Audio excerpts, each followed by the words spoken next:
Hello everyone, welcome to our channel South City PCMB. मैं अजीम शमीम, आपका दोस्त, आपका मेंटर। आज हम लोग का नंबर सिस्टम का पार्ट 7 है। इससे पहले हम लोग ऑलरेडी 6 पार्ट इसके कवर कर चुके हैं। मतलब हम लोगों ने अब तक इस चैप्टर में रियल नंबर क्या होते हैं, इर्रेशनल नंबर क्या, रियल नंबर क्या होते हैं, रैशनल नंबर क्या होते हैं, इर्रेशनल नंबर क्या होते हैं, ये सब पढ़ लिए हैं। और जो हम लोग लास्ट क्लास में हम लोग देख रहे थे कि जो हमारा डेसिमल एक्सपेंशन होता है उसको P/Q के फॉर्म में कैसे लिखेंगे, उसमें हम लोगों ने 2-3 एग्जाम्पल भी देखे थे। जैसे कि √0.2 बार, इसको P/Q के फॉर्म में कैसे कन्वर्ट करेंगे, ये हम लोगों ने सीखा था। फिर हम लोगों ने देखा था कि 0.4 बार है तो उसको कैसे कन्वर्ट करेंगे, ये हम लोगों ने देखा था। हम लोगों ने ये भी देखा था कि अगर हमारा डेसिमल टर्मिनेटिंग है तो उसको P/Q के फॉर्म में कैसे लिखेंगे। तो आज हम लोग उसी के आगे चलते हैं। आज हम लोग ये सीखेंगे कि नॉन टर्मिनेटिंग बट रिपीटिंग जो हमारा चल रहा था कॉन्सेप्ट, उसी में आगे एक एग्जांपल और देखते हैं। अभी तक हम लोगों ने एक एक नंबर जो रिपीट हो रहे थे वो देखे थे। जैसे 0.2 बार, तो इसमें सिर्फ 2 ही रिपीट हो रहा था। फिर जो हम लोगों ने देखा था 0.4 बार, इसमें 4 ही रिपीट हो रहा था। अब ये देखते हैं कि 0.45 है। क्या है? 0.45। यहाँ पे दोनों रिपीट हो रहा है। बार का मतलब क्या होता है? जिसके नंबर के ऊपर बार लगा है वो दोनों के दोनों रिपीट हो रहे हैं। जैसे इसको हम लोग और क्या लिख सकते हैं? 0.454545 लिख सकते हैं। तो इसी चीज को अब हम लोग देखने वाले हैं। हमारा कॉन्सेप्ट एक ही रहेगा, कॉन्सेप्ट नहीं बदलेगा। क्या? कि जो नंबर हमारे रिपीट हो रहे हैं, जो नंबर हमारे रिपीट हो रहे हैं और उनको हमें डेसिमल के लेफ्ट हैंड साइड पे लाना है। बस इतना सा काम कर लेना है, हमारा क्वेश्चन सॉल्व हो जाएगा। वो चाहे 1 डिजिट रिपीट हो रहा हो, चाहे 2 डिजिट रिपीट हो रहा हो, चाहे 3 डिजिट रिपीट हो रहा हो, हमें करना बस यही है कि जो रिपीट हो रहे हैं डिजिट उनको डेसिमल के लेफ्ट में ले आएं। फिर माइनस कर देंगे, हमारा सॉल्व आंसर आ जाएगा P/Q के फॉर्म में। चलिए इसको देखते हैं। क्या किया था हमने उस दिन? x is equal to 0.454545 and so on. ये हमारी इक्वेशन 1 हो गई थी। यही चीज हम लोगों ने 0.2 वाले में भी की थी। करना हमको वही है, बस क्वेश्चन बदलता चला जाएगा। हमारा बेसिक कॉन्सेप्ट जो है उसको अगर हम लोग पकड़े रहेंगे तो हम लोग कोई भी क्वेश्चन हो उसको कर ले जाएंगे। हमारा कॉन्सेप्ट वही रहेगा, बस खाली क्वेश्चन बदलता चला जाएगा। कैसे? ये देख लीजिए, 0.2 वाला आप लोगों ने किया ही था। अब 0.45 वाला देख लीजिए। अब क्या करना है हमें? ये जो 45 है, क्या है? 45 जो रिपीट हो रहा है, इसको अगर हम डेसिमल के लेफ्ट में ले आए तो हमारा सॉल्व हो जाएगा क्वेश्चन। कैसे? अब ये सवाल उठता है कि 45 डेसिमल के लेफ्ट में कैसे आएगा? अगर हम इसको 100 से मल्टीप्लाई कर दें तो हो नहीं जाएगा। सिंपल सी बात है कि जब एक नंबर को हमें लेफ्ट में लाना था 10 से कर रहे थे, 2 को लाना है तो 100 से कर देंगे, 3 को लाना होगा तो 300 से कर देंगे, 5 लाख को लाना होगा तो 5 लाख को कर देंगे। मतलब समझ गए? तो अब क्या करें? Multiply equation 1 by 100। अगर हम इक्वेशन 1 को 100 से मल्टीप्लाई कर देते हैं तो आ नहीं जाएगा?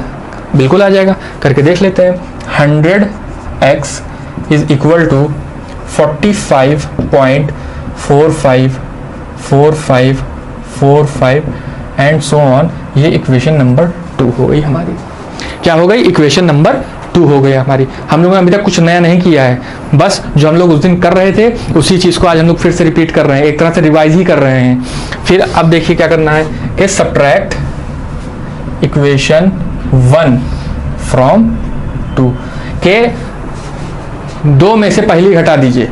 मतलब सब्ट्रैक्ट इक्वेशन 2 फ्रॉम 1। तो 100 minus x 99x is equal to 45 minus 0 45। उसके बाद की चीजें जो 0 हो जाएंगी, आप लोगों को मैंने सब्ट्रैक्ट करके बताया भी था, एक बार फिर से बता देता हूं कि मतलब अगर हमारा लिखा हुआ है 45.454545, इसमें से हमें 0.454545 एंड सो ऑन इसको सब्ट्रैक्ट करना है, तो ये तो हमारा पहले से ही 0 हो जाएगा। पॉइंट लगा है तो 45 माइनस 0 45 होगा। तो इसी चीज को हम लोगों को फिर से यहाँ पे लिख लेना है। लिख दिया। अब क्या बचा? x is equal to 45/99। क्या होगा? 45/99। ये P/Q की फॉर्म में आ चुका है, बिल्कुल आ चुका है। है ना। तो यही हमारा आंसर होगा। लेकिन अगर हम लोग चाहें तो इसको और सिंप्लीफाई कर सकते हैं, क्योंकि ये 3 से दोनों कट रहे हैं। 3 15 टाइम्स, 3 33 टाइम्स, तो ये हमारा क्या हो गया आंसर 15/33। तो ये हमारा P/Q के फॉर्म में कन्वर्ट हो गया। क्या कन्वर्ट हो गया है? नॉन रिपीटिंग बट टर्मिनेटिंग वाला कन्वर्ट हुआ है, ठीक है। Non terminating but repeating. क्या? Non terminating but repeating. Terminate वाला मैं अब तक इतनी बार कह चुका हूं कि आप लोग को याद भी हो गया होगा कि टर्मिनेट मतलब वो होता है जिसका रिमाइंडर 0 आ जाए, नॉन टर्मिनेट वो होता है जिसका रिमाइंडर 0 ना आए और डिवाइड होता चला जाए, है ना। तो ये एक अलग तरह का क्वेश्चन था कि जब एक सिर्फ 1 डिजिट रिपीट हो रहा हो तो क्या करेंगे, जब 2 डिजिट रिपीट हो रहा हो तो क्या करेंगे। मुझे उम्मीद है कि ये भी आप लोगों को समझ में आ गया होगा।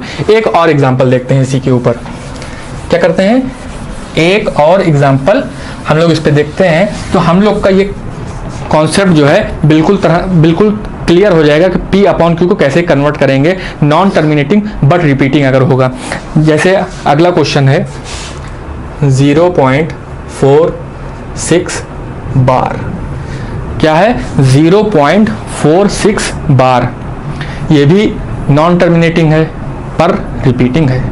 इसमें रिपीट क्या हो रहा है? 6 हो रहा है, लेकिन 4 रिपीट नहीं हो रहा है, ये थोड़ा सा अलग, हल्का सा अलग है। जैसे इसको और हम लोग क्या लिख सकते हैं 0.4666 एंड सो ऑन। लिख सकते हैं? बिल्कुल लिख सकते हैं। क्यों? क्योंकि 6 रिपीट हो रहा है। अब हम लोग क्या करें कि हमको कुछ ऐसा करना है, यहाँ पर क्या करना है, कुछ ऐसा करना है कि हमारा ये जो फॉर्मेट है ये पहले की तरह कन्वर्ट हो जाए। जैसे हम लोग पहले क्वेश्चन सॉल्व कर रहे थे उस तरह से कन्वर्ट हो जाए। तो कैसे होगा? चलिए फिर से x इज इक्वल टू मान लेते हैं, x is equal to 4.666 and so on. ये हमारी बन गई क्या? Equation number 1। अभी हमारा क्वेश्चन पहले क्वेश्चन की तरह कन्वर्ट नहीं हुआ है, लेकिन हम चाहते हैं कि ये वाला क्वेश्चन हमारा पहले के क्वेश्चन की तरह कन्वर्ट हो जाए। पहले की तरह मतलब कि डेसिमल के बाद सिर्फ एक ही डिजिट रिपीट होता रहे, या जो रिपीट हो रहा है वो दोनों सेम हो। लेकिन यहाँ 4 रिपीट नहीं हो रहा, सिर्फ 6666 रिपीट हो रहा है। तो हम ये चाहते हैं कि डेसिमल के बाद सिर्फ 6666 ही रहे, 666 ही रहे। तो 4 हटा दें। 4 हटाने के लिए क्या करना पड़ेगा? अगर हम 10 से मल्टीप्लाई कर दें तो क्या ये लेफ्ट में नहीं आ जाएगा? बिल्कुल आ जाएगा। तो इसको करके देख लेते हैं। मल्टीप्लाई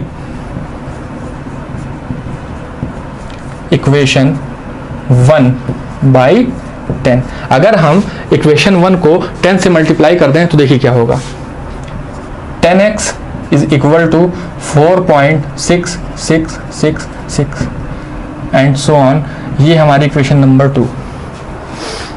कुछ नोटिस किया आपने कि पॉइंट के बाद अब हमारा जो क्वेश्चन बना वो पहले क्वेश्चन की तरह बन गया है। अब तो हम सॉल्व कर लेंगे। अब तो हम चाहें तो पैर से सॉल्व कर दें इसको। कैसे? कि अगर हमें अब 6 को इधर लाना है, क्या करते थे हम लोग कि जो रिपीट हो रहा है उसको डेसिमल के लेफ्ट हैंड साइड में लाना होता है। अगर हमको अब 6 को लेफ्ट हैंड साइड में लाना है तो क्या करना है? सिर्फ 10 से मल्टीप्लाई करना है। एक बार फिर से क्या कर दें, मल्टीप्लाई इक्वेशन 2 बाई 10। एक बार फिर से इक्वेशन 2 को हम 10 से मल्टीप्लाई कर दें तो क्या आएगा देखते हैं। इसको 10 से मल्टीप्लाई करेंगे तो 10 क्या आएगा 100x, और इसको 10 से मल्टीप्लाई करेंगे तो क्या आएगा 46.6666 एंड सो ऑन। ये हमारी इक्वेशन नंबर 3। ये क्या हो गया? हमारी इक्वेशन नंबर 3। बस अब कुछ नहीं करना है, अब वही करना जो हम लोग करते चले आ रहे थे, जो हमारा पैटर्न था कि इक्वेशन नंबर 3 को इक्वेशन नंबर 2 से माइनस कर देना है। क्या कर देना है? माइनस कर देना है। देखिए subtract equation 2 subtract equation 2 from 3। Equation 2 को 3 में से माइनस कर देना है। क्या होगा? 100 में से 10 गया 90, क्या आएगा 90। फिर 46 में से 4 गया तो 42, 46 में से 4 घटाएंगे, 46 में से 4 सब्ट्रैक्ट करेंगे, क्योंकि इसके बाद भी 666 है, इसके बाद भी 666 है, तो 666 आपस में कैंसिल हो जाएंगे, 0 हो जाएगा। तो बचा क्या? 90x is equal to 42। अब हमें x की वैल्यू निकालनी है, तो x की वैल्यू क्या हो जाएगी 42/90। ये हमारा P/Q के फॉर्म में कन्वर्ट हो गया। ये और आगे सॉल्व हो जाएगा। अगर हमको 3 से डिवाइड होगा, बिल्कुल होगा, क्योंकि 4 और 2 उसका सम आता है 6, उसका सम आएगा 6 और 6 3 की टेबल में आता है, तो ये 3 से डिवाइड हो जाएगा। देखो 3 1 जा 3 4 जा, इसको 3 0 और होगा, बिल्कुल होगा। अगर इसको हम 2 से करें 7 जा 15 जा, तो क्या ये हमारा क्वेश्चन P अपॉन Q की फॉर्म में कन्वर्ट नहीं हो गया? बिल्कुल कन्वर्ट हो गया। तो ये हम लोगों ने क्या सीखा है, हम लोगों ने हर क्वेश्चन में किया एक ही चीज़ है, हमारा कॉन्सेप्ट एक ही रहा है लेकिन क्वेश्चन बदलता रहा है। जैसे जो पहला क्वेश्चन किया था उसमें 0.2 था, 0.2 बार था, तो सिर्फ 2 रिपीट हो रहा था, हमको 2 को डेसिमल के लेफ्ट में लाना था, तो 10 से मल्टीप्लाई करके ले आए थे। 4 वाले में भी यही किया था। इससे पहले जो क्वेश्चन किया था उसमें 0.45 बार था, यानी 2 डिजिट रिपीट हो रहे थे, 4 और 5 4 और 5 4 और 5 एंड सो ऑन, 4 5 4 5 4 5 चलते चले जा रहे थे। तो हमें 4 और 5 को डेसिमल के लेफ्ट में लाना था, तो 100 से मल्टीप्लाई करके ले आए थे। इस वाले क्वेश्चन में क्या था कि 0.46 बार, इसमें 4 तो रिपीट नहीं हो रहा था लेकिन 6 रिपीट हो रहा था। तो हमको क्या चाहिए था कि 4 को इस क्वेश्चन को पहले हम अपने पहले बेसिक क्वेश्चन की तरह कन्वर्ट कर लें। उसको कन्वर्ट करने के लिए क्या किया, हमने 4 को डेसिमल के लेफ्ट में भेजा। कैसे भेजा? 10 से मल्टीप्लाई करके भेजा। जब मल्टीप्लाई करके भेजा तो उसका क्या आया 10x = 4.66666 and so on.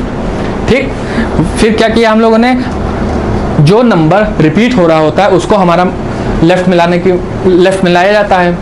Decimal में जो नंबर रिपीट हो रहा है उसको डेसिमल के लेफ्ट में लाया जाता है। तो अब 6 बचा था यहाँ पे, तो 6 को लेफ्ट में लाने के लिए क्या किया, फिर 10 से मल्टीप्लाई कर दिया, तो क्या हुआ 6 भी इधर आ गया। तो टोटल क्या हो गया 46।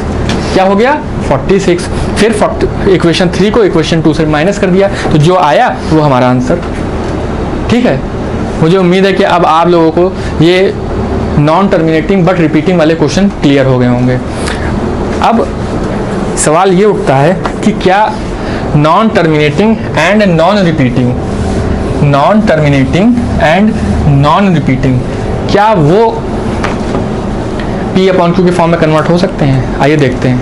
वैसे होंगे नहीं, हो ही नहीं सकते, इसीलिए वो रैशनल नंबर नहीं है, इररेशनल नंबर है, क्योंकि वो P अपॉन Q के फॉर्म में कन्वर्ट नहीं हो सकते। जैसे हमारा क्वेश्चन है 0.14962813 अप टू सो ऑन, ये हमारा क्वेश्चन है और हमसे कहा जा रहा है कि भैया ये इररेशनल नंबर है, इसको P अपॉन Q के फॉर्म में कन्वर्ट करो। लेकिन इररेशनल नंबर की तो डेफिनेशन ही यही है कि वो P अपॉन Q के फॉर्म में कन्वर्ट नहीं हो सकते। तो क्या किया हमने, इसको अगर हम ऐसे लिख भी दें 0.14962813 और अपॉन में 1 लगा दें, तो अगर हम यहाँ से डेसिमल हटा दें तो यहाँ कितने जीरो लगा दें हमको नहीं पता, हमको नहीं पता। तो ये वाला मेथड भी तो फेल हो गया, नहीं कन्वर्ट कर पाए। अगर हम इसको x मान लेते, x = 0.14962813, तो अगर अब हमको यहाँ पे क्या करना था कि जो रिपीट हो रहा है डिजिट उसको डेसिमल के लेफ्ट में लाना था, जो नंबर रिपीट हो रहा है उसको डेसिमल के लेफ्ट में लाना था। यहाँ तो कोई नंबर ही रिपीट नहीं हो रहा है, तो किसको लेफ्ट में लाएं? तो लेफ्ट कोई आ ही नहीं सकता। तो जब कोई आ ही नहीं सकता तो ये भी हमारा P अपॉन Q के फॉर्म में कन्वर्ट ही नहीं हो सकता, इसीलिए इररेशनल नंबर को P अपॉन Q के फॉर्म में नहीं लिख सकते। अब मुझे उम्मीद है कि आप लोगों को ये सब समझ में आ गया होगा कि क्या रिपीटिंग होता है, क्या नॉन रिपीटिंग होता है, क्या टर्मिनेटिंग होता है, क्या नॉन टर्मिनेटिंग होता है। 2 पॉइंट्स लिखे हैं, बहुत इंपॉर्टेंट पॉइंट्स है क्वेश्चन को सॉल्व करने के लिए, कि जब आप क्वेश्चन सॉल्व कर रहे हैं तो इन दोनों पॉइंट्स का जरूर ध्यान रखिए। क्या कह रहा है कि अगर कोई नंबर को P अपॉन Q के फॉर्म में लिखना है, any number written in the form of P upon Q, कोई भी नंबर अगर P अपॉन Q के फॉर्म में है, कोई भी नंबर अगर P अपॉन Q के फॉर्म में है, द रिमाइंडर आइदर बिकम 0 और स्टार्ट रिपीटिंग इटसेल्फ, तो या तो उसका रिमाइंडर 0 आ जाएगा डिवाइड करने के बाद, या वो रिपीट होने लगेगा। मतलब जैसे हम लोगों ने ये वाला क्वेश्चन किया था 0.15, ये था हमारा 8/7 था शायद, तो जब हम लोगों ने इसको सॉल्व किया था, नहीं 7/8 था, जब ये था तो क्या हुआ था कि हमारा डिवाइड हम कर रहे थे, एक वक्त के बाद 0 रिमाइंडर आ गया था। तो पहली लाइन तो सेटिस्फाई हो गई कि द रिमाइंडर आइदर बिकम्स 0, ठीक है 0 आ जाएगा, और स्टार्ट रिपीटिंग इटसेल्फ, और स्टार्ट रिपीटिंग इटसेल्फ, यानी जो अभी हम लोग क्वेश्चन सॉल्व कर रहे थे 1/3 वाला, तो उसमें क्या आ रहा था 0.3333, मतलब वो खुद को ही रिपीट करने लगा। क्या करने लगा? खुद को ही रिपीट करने लगा। अगर कोई P अपॉन Q फॉर्म का नंबर है, उसको अगर हमें डेसिमल में कन्वर्ट करना है तो या तो वो 0 हो जाएगा या वो अपने आप को रिपीट करने लगेगा। ये पहली लाइन थी, कोई नई बात नहीं है, अभी तक हम लोग यही करते आ रहे थे, बस खाली यहाँ पे अंग्रेजी में लिखा हुआ है और कुछ नहीं है। दूसरा पॉइंट जो बहुत इंपॉर्टेंट है, दूसरा पॉइंट इसलिए इंपॉर्टेंट है कि कि मान लीजिए हम लोग को कोई बड़ा डिवीज़न करने को मिल जाए, कोई बड़ा नंबर का बड़े नंबर से डिवीज़न करने को मिल जाए, जैसे the number of entries in the repeating string of the remainder is less than the divisor. जैसे मान लीजिए यहाँ पे कोई नंबर है, एग्जाम्पल ले रहे हैं, इसको डिवाइड मत करने लगिएगा, 9 8 4 6 2 9 1 है ना, थोड़ा छोटा कर लेते हैं, 484 है। मान लीजिए एग्जाम्पल है, क्वेश्चन नहीं है ये, कि मान लीजिए 984 है, इसको हमें 7 से डिवाइड करना है। क्या करना है? 7 से डिवाइड करना है। लेकिन हमको डिवाइड कर रहे हैं, लेकिन नंबर रिपीट नहीं हो रहा है। क्या हो रहा है? हम लोग यहाँ पे डिवाइड करते चले जा रहे हैं, लेकिन यहाँ पे जो नंबर है वो रिपीट नहीं हो रहा है, मतलब नॉन रिपीटिंग है, तो रिपीट नहीं हो रहा है। और हमको ये चेक करना है कि कब वो रिपीट होने लगेगा, ये चेक करना है कि कब वो रिपीट होने लगेगा, मतलब कितनी बार अगर हम डिवाइड कर दें तो हमारा जो नंबर यहाँ पे आ रहा है वो रिपीट होने लगे। जैसे मान लीजिए यहाँ पे आ रहा था 0.19428, फिर 19428, यानी ये फिर से कब रिपीट होने लगेगा, ये हमें चेक करना है। कि यहाँ पे हम डिवाइड कर रहे थे, हम थक गए करते करते, हमारा रिपीट हो ही नहीं रहा है नंबर, लेकिन हमें पता है कि रिपीट होगा, लेकिन रिपीट नहीं हो रहा है। तो कब रिपीट होगा उसको जानने के लिए ये लाइन लिखी हुई है कि जिस नंबर से हम लोग डिवाइड करते हैं, यानी डिवाइजर, जिस नंबर से हम लोग डिवाइड करते हैं उसके कम नंबर ही उसके रिमाइंडर स्ट्रिंग में होते हैं। स्ट्रिंग मतलब जब 7 यहाँ पे लिखा हुआ है तो इसका मतलब 7 से कम, यहाँ पे 6 बार ही हम डिवाइड करेंगे, 6 बार ही डिवाइड करेंगे, हमारा नंबर रिपीट होने लगेगा। 6 बार या उससे कम, 6 बार या उससे कम, 6 बार या उससे कम। अगर हम लोग, हो सकता है कि हमारा नंबर 2 बार डिवाइड करने पर ही रिपीट होने लगे, हो सकता है 3 बार डिवाइड करने पर ही रिपीट होने लगे, हो सकता है 4 बार डिवाइड करने पर रिपीट होने लगे, लेकिन 7 से कम में होगा। क्या होगा? 7 से कम में ही रिपीट होने लगेगा। ये हमारा एक तरीका है चेक करने का। मान लीजिए आप डिवाइड कर रहे हैं, आपको पता है कि ये रिपीटिंग है, लेकिन आप डिवाइड करते चले जा रहे हैं, करते चले जा रहे हैं, लेकिन वो रिपीट नहीं हो रहा है। तो मतलब आप ये समझ जाइएगा कि अगर डिवाइजर 7 है और आप 7 के ऊपर चले जा रहे हैं, 7 के ऊपर चले जा रहे हैं, तो आपका कैलकुलेशन मिस्टेक है। क्या है? कैलकुलेशन मिस्टेक है। तो उसको आप लोग को फिर से ध्यान देना पड़ेगा कि हम लोग कहाँ गलती कर रहे हैं। तो इसका मतलब ये हुआ कि जब भी कोई नंबर किसी से डिवाइड करते हैं तो जिससे डिवाइड कर रहे होते हैं उससे कम में ही वो रिपीट होने लगता है। वो 2 में भी कर सकता है, वो 3 में भी कर सकता है, लेकिन वो 7 या उसके ऊपर में रिपीट नहीं करेगा। ठीक है, अभी एक क्वेश्चन देखेंगे, फिर उसमें हम लोग क्लियर कर जाएंगे। अब हम लोग क्या करते हैं कि एक्सरसाइज 1.3 देख लेते हैं। एक्सरसाइज 1.3 पहला क्वेश्चन है इसमें, write the decimal form and say what kind of decimal expansion each has, कि कौन सा डेसिमल एक्सपेंशन है, टर्मिनेटिंग है कि नॉन टर्मिनेटिंग है, नॉन टर्मिनेटिंग में भी कौन सा है, रिपीटिंग है कि नॉन रिपीटिंग। जैसे पहला क्वेश्चन है 36/100, हमको ये चेक करना है कि कौन सा डेसिमल एक्सपेंशन है, रिपीटिंग कि नॉन रिपीटिंग।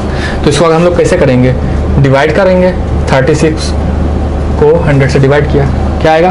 पॉइंट लगाया, 0 लगाया, 100 3 × 300 होगा, 60 बचा, पॉइंट लगा ही है, फिर एक 0 लगा सकते हैं, तो 100 6 × 600, ये हमारा आंसर आ गया। तो मतलब ये तो टर्मिनेट हो गया। उन्होंने क्वेश्चन में पूछा है कि ये जो हमारा P/Q फॉर्म है ये कौन से फॉर्म में है, कौन से फॉर्म में है, तो हम लोग ने बता दिया कि ये किस फॉर्म में है, टर्मिनेटिंग में है, टर्मिनेटिंग में है, क्योंकि हमारा रिमाइंडर 0 आ गया, हमारा रिमाइंडर 0 आ गया। अब इस एक्सरसाइज को मैं कल सॉल्व कराऊंगा पूरी, लेकिन मुझे उम्मीद है कि आप लोग अब ये पूरी एक्सरसाइज अपने आप से कर ले जाएंगे, क्योंकि इस एक्सरसाइज में जो कुछ भी कॉन्सेप्ट की ज़रूरत है वो मैं सारी बता चुका हूँ।